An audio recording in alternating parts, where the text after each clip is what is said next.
Buenos días. Esta es la clase de anatomía patológica con el grupo B2. Son exactamente las 8:08 de la mañana.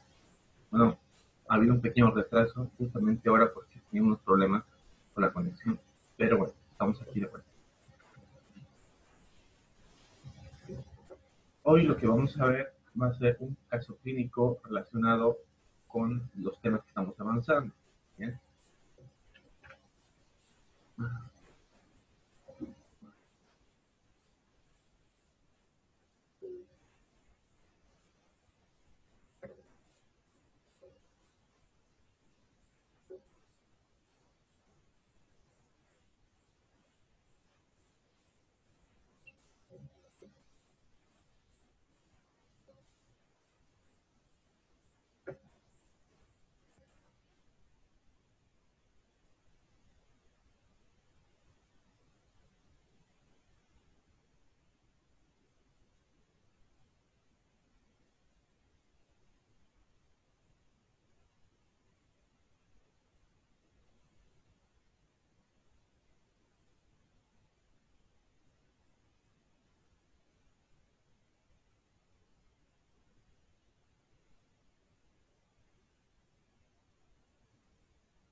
Ya, aquí la tenemos. Perdón, lo que pasa es que tengo un problema con el audio.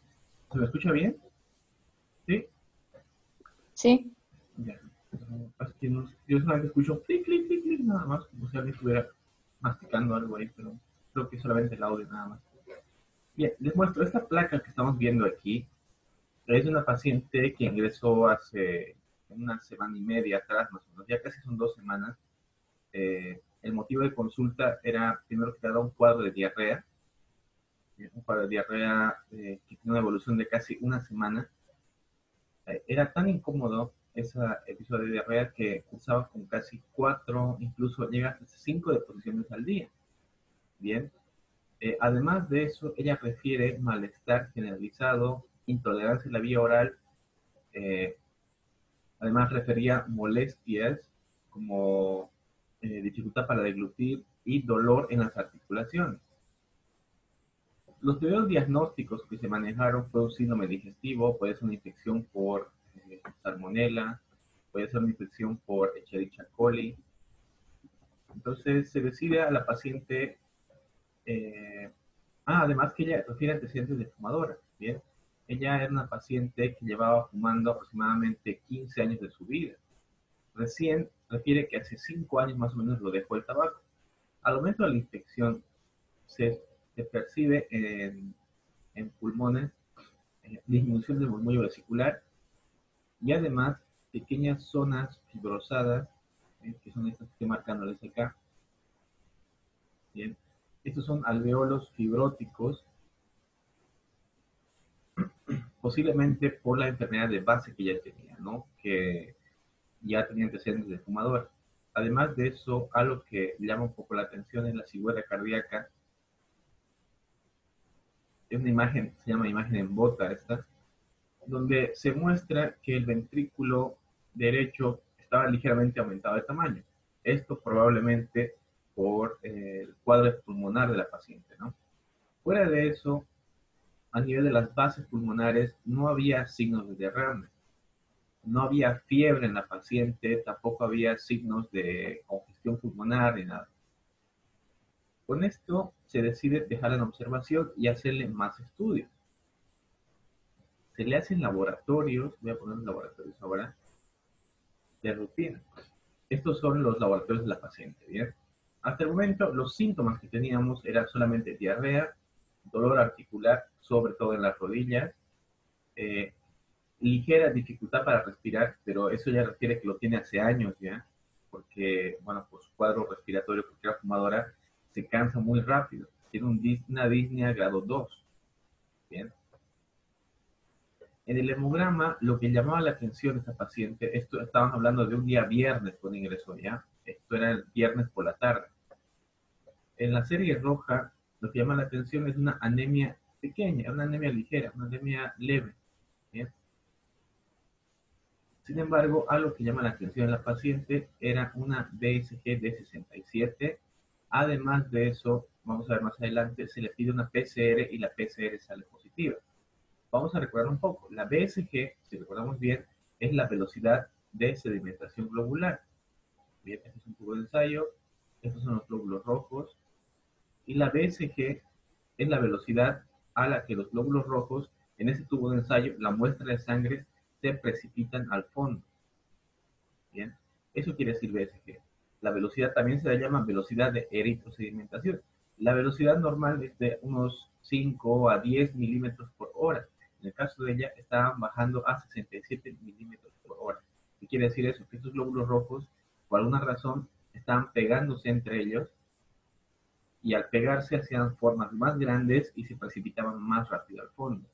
Bien, entonces esto suele ser un marcador que se utiliza como indicador de un proceso inflamatorio a nivel de la sangre. Con esto ya pensábamos que podía tratarse de un cuadro infeccioso. Se descarta el cuadro de dengue porque la paciente tiene un conteo de plaquetas normal y además se le hizo serología para dengue y dio negativo. Sin embargo, vamos a ver un poquito más abajo, en la serie blanca, lo que llama la atención de esta paciente es una franca leucocitosis. Bien, había un desvío bien marcado a la izquierda, en el caso del paciente, hablamos de 13.000 blancos aproximadamente, con predominancia de segmentado. Bien, ver una leucocitosis de 13.100 con desvío a la izquierda, con aumento de los segmentados, cuando lo normal son un 60%, del estado 72%, bueno, pues ya empezamos a pensar de que podía tratarse de un cuadro infeccioso. Bien, entonces, esto era lo que se podía apreciar en el hemograma. Ahora vamos a ver qué es lo que había en la química sanguínea. En esa química sanguínea se le pidió además de PCR, vamos a ver.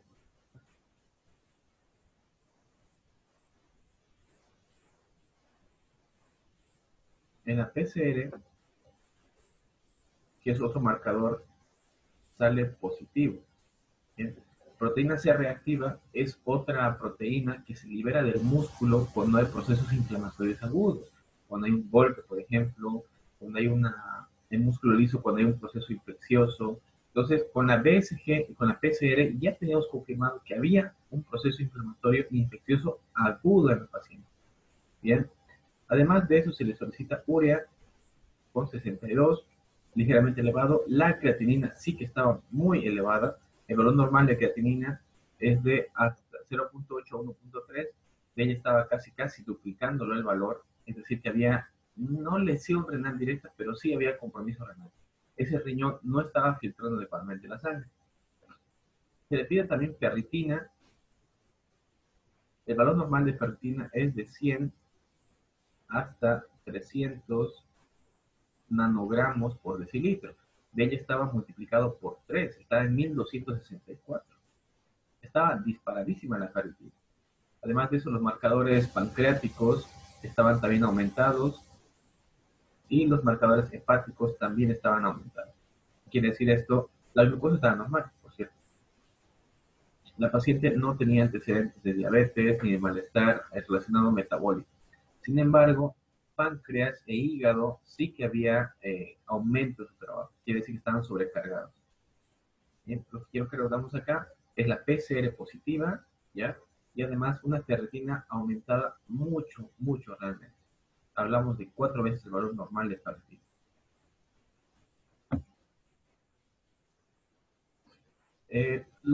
Hasta este momento se sospechaba de 4 posibles diagnósticos. Vamos a anotarlos aquí, ¿ya?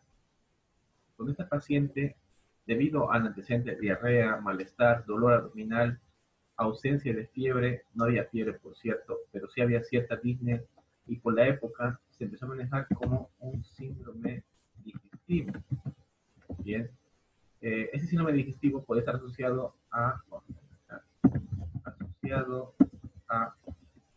la primera opción que teníamos era salmonela, ¿ya? Una salmonela que esté en fase de fiebre tifoidea. Puede tratarse también de una infección por Shigella, La shigella suele ser la shigella enterotoxigénica.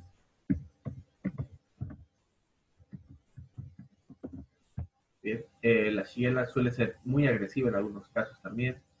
Podría tratarse de una infección por hongos también. En este caso podría tratarse de una levadura de Aspergillus, o también podría ser cándida. Por el antecedente de la paciente, por su cuadro de base, que ya fumadora, se empieza a pensar en un cuadro de influenza escondido, un cuadro raro, pero podía ser. Y finalmente, por la época del año, principalmente por el cuadro de diarrea, se piensa para descartar a cualquier paciente en Santa Cruz es COVID-19 hasta que se demuestre lo contrario. Bien, con esos diagnósticos, la paciente se decide internarla. Perdón. Esto ya era viernes por la noche. Se le explica a la familia de que el cuadro de la señora requiere monitorearla, hay que darle sueros para hidratarla porque estaba bastante deshidratada y hay que estudiar mejor la enfermedad. Sobre todo por los cuadros de diarrea, podía ser una deshidratación profusa. Entonces se decide internar. Se pide un coproparasitológico que se queda acá y aquí desafortunadamente descartamos la teoría de la infección por hongos porque eh, no había nada. Las heces fecales, esas casi líquidas, semiblandas, no había restos de leucocitos para empezar. Cuando son heces fecales contaminadas o infecciosas, hay presencia de piocitos, hay leucocitos, y no había nada de eso. Entonces, en principio, se descarta la teoría de la infección por Aspergillus o por Cándida, además que la señora no era inmunosuprimida. También se hizo prueba de VIH y se dio negativo en la prueba. Era poco probable, pero había que hacerlo. Nos quedamos con una fase de Salmonella de Shigella que estén en fase todavía digestiva o que hayan pasado por la sangre, porque así no se podían encontrar en heces fecales. Bien, entonces vamos a seguir avanzando. Esta es la prueba de orina. La orina estaba limpia, no había tampoco signos de infección. Buscamos en leucocitos. Cuando hay infección en la vía urinaria, habría que buscar si hay presencia de leucocitos en la orina. Había 2 o 3, lo normal es esto. Bien, si hay más de 6 leucocitos por campo, se piensa en una infección de la vía urinaria. En este caso, se descarta la infección. Había un indicio de que podía tratarse quizás por un cuadro de Helicobacter pylori agudo. Bien, alguien sugirió por ahí que le hagamos prueba de Helicobacter y da negativa la prueba de Helicobacter pylori. Aquí está lo peor. Se quiere confirmar salmonela y vamos a ir descartando salmonela también porque se le hace prueba de reacción de Vidal. Esta es una prueba que se hace para buscar los 4 serotipos patológicos de salmonela. TIFI y paratifi, A y B y la OH, y además dan, los 4 dan negativo. Entonces descartamos nuestra infección por salmonela. Nos quedaríamos con un cuadro de influenza, Shigella y COVID-19. Bien. Con este momento había que empezar a pensar y reforzar la idea del COVID-19 o de la influenza, porque después, al no encontrarse nada en heces fecales, entonces se va descartando también la la Shigella, perdón, puesto que no había nada, en heces fecales no había nada, simplemente era una diarrea osmótica, ¿bien? Entonces se empieza a reforzar la idea del COVID-19 con un síntoma diferente o posiblemente asintomático. Es raro, pero el coronavirus suele aparecer también con cuadros de diarrea. El paciente previo a los síntomas solía aparecer también con episodios de diarrea y tos ligera. Ella, hasta ese momento del viernes en la madrugada, no presentaba ningún tipo de síntoma como disnea, salvo la que tenía ya de base. Tampoco presentaba ningún episodio de fiebre, ni malestar, ni nada. Bien. Con esta paciente se decide monitorizarla, bien, y dicho y hecho justamente la madrugada del sábado, hablamos de las 3 de la mañana más o menos, la familiar que estaba con ella va y nos llama y nos dice que la vayamos a ver a la habitación, bien, vamos a verla y sus signos vitales de la paciente empiezan a complicarse, bien. Lo que la familiar refiere es que estaba durmiendo, se levantó para ir al baño la señora y al volver a querer echarse, empezó a sentir dificultad para respirar. Al momento de la inspección, la paciente tenía los siguientes signos vitales. Esto es la madrugada del sábado. Bien, la madrugada del sábado, su tensión arterial de la paciente era de 85, 45. La frecuencia cardíaca era de 135. La frecuencia respiratoria era de 27. Su temperatura era de 36.8. La saturación de oxígeno de la paciente era de 81%. Esos eran los signos vitales de la paciente la madrugada del sábado. Ya hablamos del viernes para el sábado. Bien, con estos signos vitales, sobre todo por la saturación, se le hace una gasometría a la señora. Bien, se ordena una gasometría. Y en la gasometría se aprecia que está haciendo un episodio de alcalosis respiratoria. Bien, con esta alcalosis se decide que a esta señora hay que ponerle oxígeno. Bien, se le coloca mascarilla de oxígeno a 5 litros por minuto y la señora refiere ligera mejoría. Después de colocar la mascarilla, la saturación de la paciente sube a 91%. Sigue estando un poco bajo, pero ya digamos que ha salido de la línea de peligro. Durante todo el día sábado se le habla a la familia y se le dice que la señora tiene que hacerse una tomografía y una prueba para coronavirus, porque con este antecedente ya de la dificultad respiratoria, ya casi hemos confirmado el diagnóstico o de salmonela o de coronavirus. Entonces el protocolo es hacerle serología, ¿bien? Se le hace la prueba por una prueba de sangre y además para descartar influenza. Como es sábado, la gobernación no hace los análisis, las pruebas para coronavirus en sábado, tienen que esperar hasta el lunes. Entonces la familia decide esperar hasta el lunes para la prueba de coronavirus, pero le hacen la tomografía. En la tomografía la vamos a ver ahora mismo. Se le hace la tomografía a la paciente y lo que se encuentra es esto.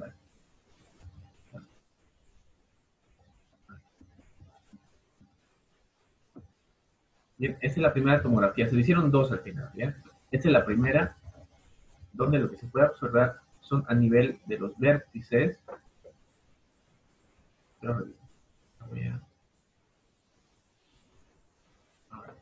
Ahora se la ven, ¿no? ¿Sí?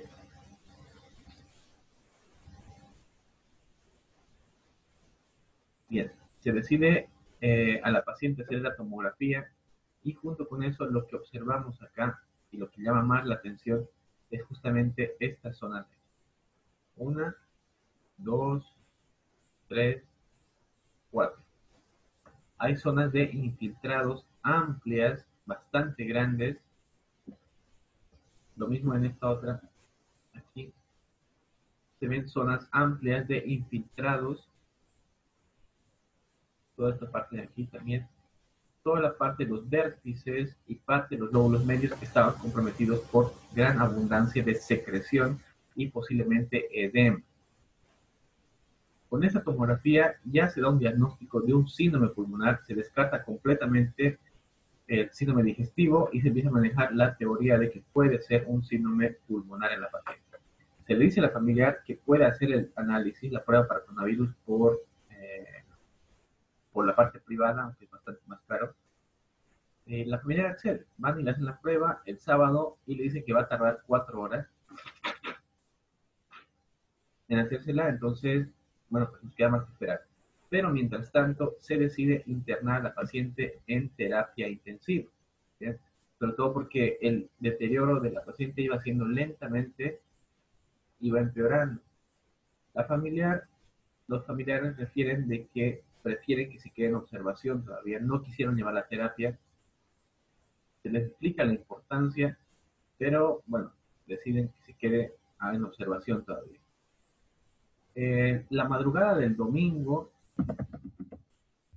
porque no entiendo nunca por qué esas cosas pasan por la madrugada, la paciente vuelve a tener un síndrome similar al de la noche anterior. Su presión arterial del domingo en la madrugada era de 165, mejoró bastante con el volumen. La frecuencia cardíaca era de 118, la frecuencia respiratoria era de 34, desde esos 2 minutos empezamos a estar muy agitada. Su temperatura, en este caso, sí llegó a subir a 37.9, recién empezó a ser un cuadro febril, y lo que llamó la atención bastante fue la saturación de la paciente, que bajó hasta 64%. ¿Bien? En ese momento la paciente se encontraba ya muy agitada, refiere que no podía respirar, entonces una taquipnea. Se diagnostica en este caso que la paciente presenta ya un síndrome, vamos a poner acá, un síndrome de distrés respiratorio agudo. Y sobre todo por la bajísima saturación y la taquipnea. Se le hace otra gasometría, y en la gasometría otra vez volvemos a encontrarnos con una alcalosis metabólica descompensada. Con estos criterios se decide internarla en terapia intensiva. La familiar se le explica que ahora sí que el cuadro realmente requiere intubación y la familiar accede. Entrando en terapia intensiva, la paciente es intubada, se le coloca, se le hace la sedación, se la intuba, y la madrugada del domingo para el lunes llegan los análisis, ¿bien? Y muestran que sí es un caso de COVID-19 positivo. Se le vuelve a realizar otra vez por vía de la gobernación, aunque tarda un poco, sí, también se confirma. Por 2 lados se hace la confirmación de un caso de coronavirus positivo. Bien, atípico completamente, porque recién del viernes recién hizo fiebre el domingo. No había tos. Hasta este momento la paciente no presentaba ningún síntoma pulmonar. Recién la madrugada del domingo, recién empezó a hacer episodios de tos seca. Bien, con estos datos, ya con el caso confirmado, se le solicita el domingo, el lunes por la mañana,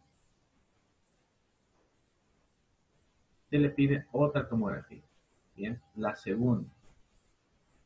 Recordamos que la primera se hizo del sábado al domingo y esta se hace el lunes por la mañana. La segunda tomografía, y esto es lo feo de todo, es esta de aquí. Veamos ahora la segunda. Este es el área de la figura cardíaca. Bien, todo esto es corazón. Todo esto es el vértice del hígado. Y aquí se ven las bases pulmonares. Estamos haciendo un corte cerca del diafragma más o menos. Bien, todo esto son bases pulmonares. Las bases pulmonares estaban completamente con consolidación. Esto se llama consolidación. Bien, esta consolidación se refiere a que todo el lóbulo estaba comprometido. A referir comprometido me refiero a que estaba lleno de edema. Es decir, que todos, o por lo menos más del 90% de los alveolos en ese lugar, ya estaban llenos de edema, por lo cual no había capacidad ventilatoria en ese lugar. No había capacidad de expansión. Bien. El lunes, ya por la tarde, hablamos de las 3 de la tarde aproximadamente, la paciente empieza a distresarse otra vez.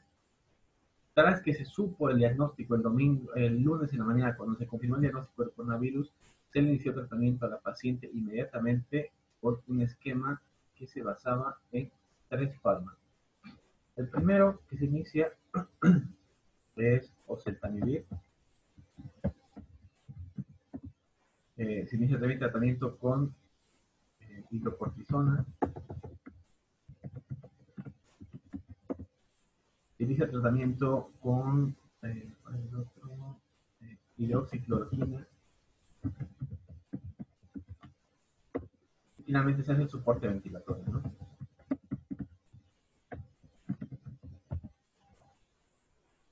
Se inicia tratamiento con estos fármacos. El día lunes la paciente no presentaba mejoría, su saturación Se maneja siempre entre 80, 85, de ahí baja a 70, pero no presenta mejoría. Bien. A las 3 de la tarde del día lunes, la paciente hace un paro cardiorrespiratorio, se realizan maniobras de compresión para sacarla del paro, sale del paro, vuelve a entrar otra vez, empieza a hacer taquicardia ventricular en esta ocasión, luego de la taquicardia ventricular hace su cuadro de fibrilación ventricular, vuelve a entrar en paro otra vez y esta vez no sale. El día lunes se declara óbito a la paciente en la tarde. Los diagnósticos de fallecimiento son síndrome de distrés respiratorio, neumonía asociada a coronavirus y un shock séptico con descompensación por patología pulmonar de base. Bien. Con esto, pues la paciente ya no sale más, se informa a la familia y se les explica de que el cuadro pues era bastante complicado porque había compromiso pulmonar ya por la enfermedad crónica de la paciente. Bien, ese es el caso que les presento. Ahora quiero comentar un par de cosas con ustedes. La primera es que en el caso de la paciente había valores de ferritina de 1264 nanogramos por decilitro. Bien, ¿qué significa esto? ¿A qué me refiero? ¿Y por qué era importante en el caso de la paciente esos valores tan altos de ferritina? Otro marcador es la PCR, que era positiva, y además la BSG, que estaba aumentada, estaba en 64 milímetros por hora. Bien, esos tres marcadores ya de por sí daban mal pronóstico en la paciente. Ahora la pregunta es ¿por qué? En el caso de la PCR y la BCG hablamos de un mal pronóstico por un cuadro inflamatorio. Sin embargo, la ferritina, ¿a qué se refiere? ¿Por qué la ferritina es un marcador de mal pronóstico en estos pacientes? Bien, esto lo van a buscar y lo vamos a hablar en la clase teórica más tarde. ¿De acuerdo? Bien, nos tomamos nuestra foto y de aquí nos vamos a desayunar. Prendemos la cámara un rato para la foto y de ahí nos vamos.